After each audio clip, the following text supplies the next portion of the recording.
Hey everybody, I'm Dave with Growing the Home Garden. Spring is the perfect time, the ideal time to get your hostas divided. So that's what I'm going to do today on this video and show you a little bit about dividing hostas. It's really a simple process. They are very hardy plants that as long as you don't have pests like deer and rabbits around, you can grow them very successfully. So let me show you a little bit about transplanting the hostas and dividing them while you're doing it.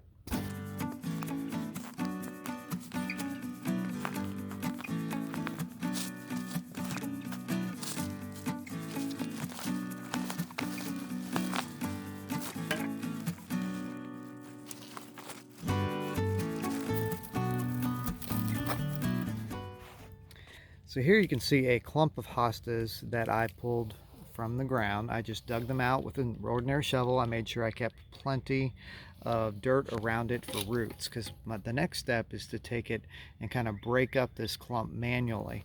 I don't want to risk kind of damaging the roots, but if you look at this form here, this cluster, I can see at least 1, 2, 3, 4 good divisions. There might be some more in there that we can do that with, separate it out and then transplant it into other locations. The hostas eventually do need transplanted because they get pretty large as they grow. So you can see here, these come up and they've got these spears, and this makes it the perfect time to actually transplant them. Mostly because you're not risking damaging any of those leaves when they're fully out and have emerged and unfurled. But right now, we can separate them pretty easily with very minimal damage. And so all I'm going to do is I'm going to work the clump a little bit and try to get a lot of this dirt and stuff off of it. And I'll kind of turn it around a little bit, twist it, knock off what I can. Now my soil's got a lot of clay in it, so it's a little bit tougher than what others will be. But you'll find that these things will break up very easy. You just gently pry them apart, and ta-da, there they go.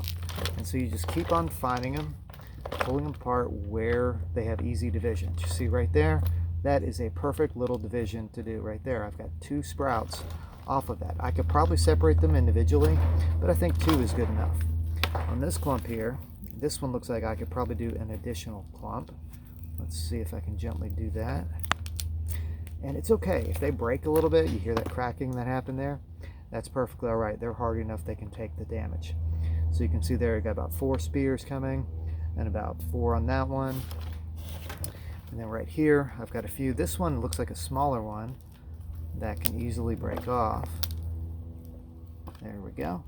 And we got about 3 to 4 spears on that and about 5 on this one. So it's pretty easy to divide these things up. Now, when you plant a hosta in the ground, I was recommended one time by a hosta collector to actually plant them in the ground with a little bit of a wood chip or something underneath it, like a wood chip mulch, to help create some extra drainage, because they don't like to be soaking wet down there. And that's just a good tip to keep no matter what you're doing when you're planting a hosta, when you buy it from the nursery, or if you're just transplanting it and doing that again.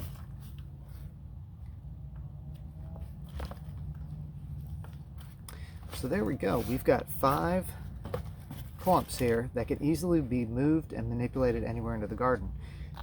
If you want, you can actually take them and put them into pots. What you could do is take a few, sell them to a few people. You could take a couple of them, give them to friends, or go to a plant swap and trade for other plants. It's real easy. Hostas are a great plant to do this from. And did you know that hostas are actually edible? So you can eat them as if they were a perennial vegetable. They just keep coming back. Never done it, don't know what they taste like, but I've heard you can do that just fine.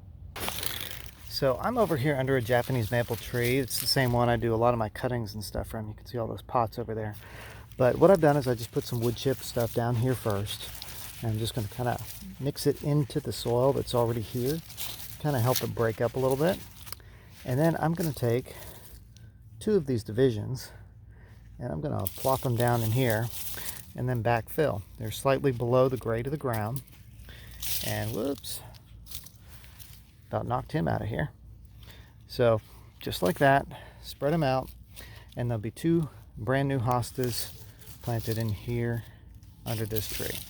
There wasn't anything growing here before, and as you can see, I've got a bunch of daffodils over there, and those daffodils need a lot more sunshine than they're getting in this location. So it's time to transition to a different sort of bed this bed will be a little bit more shade stuff. So next step, just backfill these with a little bit of dirt. So here I've just backfilled with some dirt over top of the bottom of these shoots, okay? And you have what you call a crown right there, and I don't want to fill up any higher than the crown with soil. So I'm going to leave them like that, just like they're several fingers kind of sticking out of the ground, and they will grow on just fine. Now they are still susceptible to frost and things like that because we have not passed our frost date at this point. So if it does have a chance of frost, I'll be coming out here and covering a little bit. A lot of times I will cover just by putting a pot of some kind over top of it, and that's usually pretty effective. Hostas are prone to slug damage, so you watch out for that. If you start seeing holes from it, you need to come out and take care of the slugs.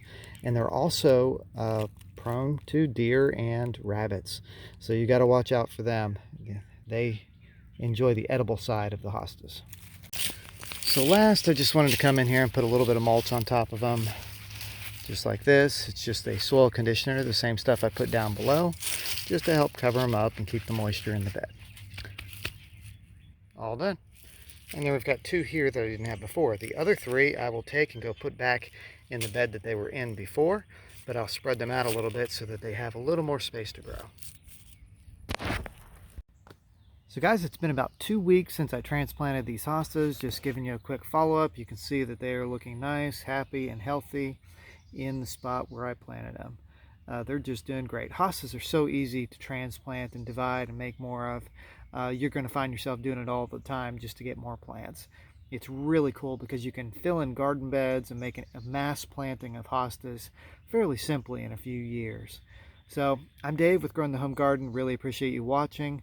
Please hit the like button if this was helpful to you, and please feel free to subscribe to the channel. Love to show you some more gardening things as we move forward through the year. Have a good one.